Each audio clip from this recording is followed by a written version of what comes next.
We change our wardrobe when the season changes, and we change what we eat, and we often change how we exercise, but we almost never change the way we care for our skin. And I'm going to say something the beauty industry probably won't like very much. I don't think most women over 50 need more products.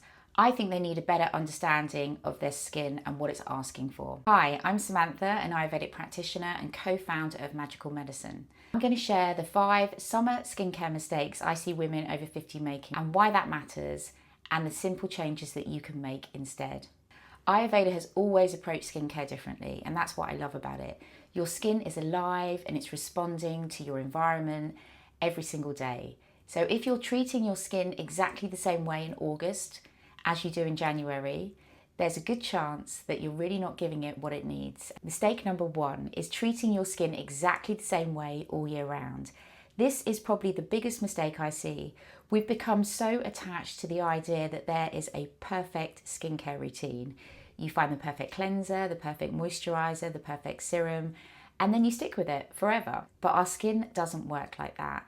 It's alive, it's responding to the world around us every single day. In the summer, it's exposed to more heat, more sunshine, more air conditioning, more sweat, more chlorine, more salt water, and more sunscreen. And from an Ayurvedic perspective, this all matters. I've never believed in the idea of the perfect skincare routine. I think there's only the routine your skin needs today. And during the summer months, I naturally reach for lighter and more cooling ingredients.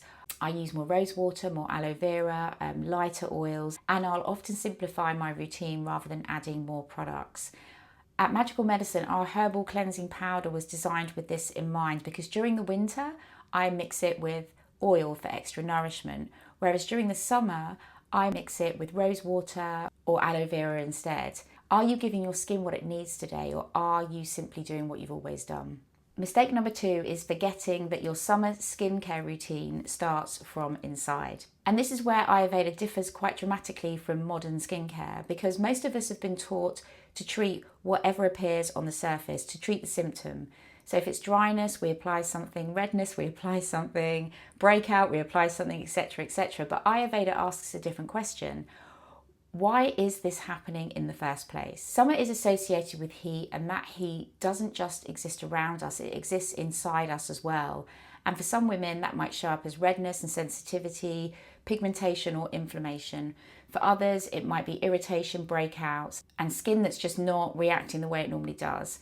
And that's why I don't believe summer skincare starts with products alone. I think it starts with the choices we're making every day.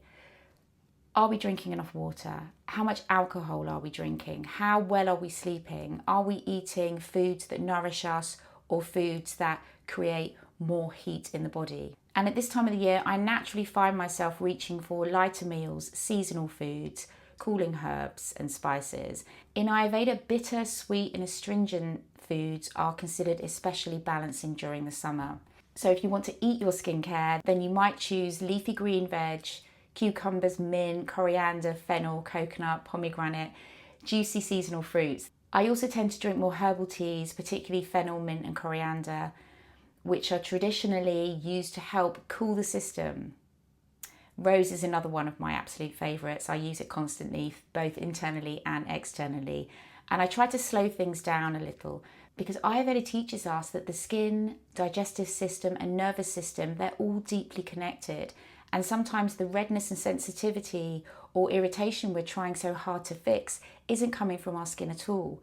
Sometimes our skin is simply reflecting what's happening inside. Mistake number 3 is damaging your skin barrier during the summer months. One of the biggest myths in skincare is that tight, squeaky skin is healthy skin, and it isn't. It's often a sign that the skin has been damaged, and during summer months, that's much easier to do than you might think, because there's more sunshine, more sunscreen, more exposure. All of these things place additional stress on your skin.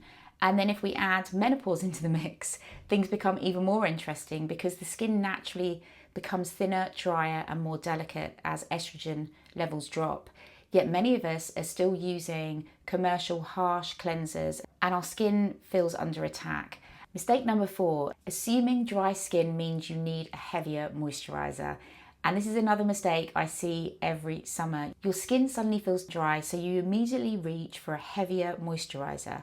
But here's the interesting thing, dry skin and dehydrated skin aren't the same. Dry skin, it lacks oil. Dehydrated skin lacks water.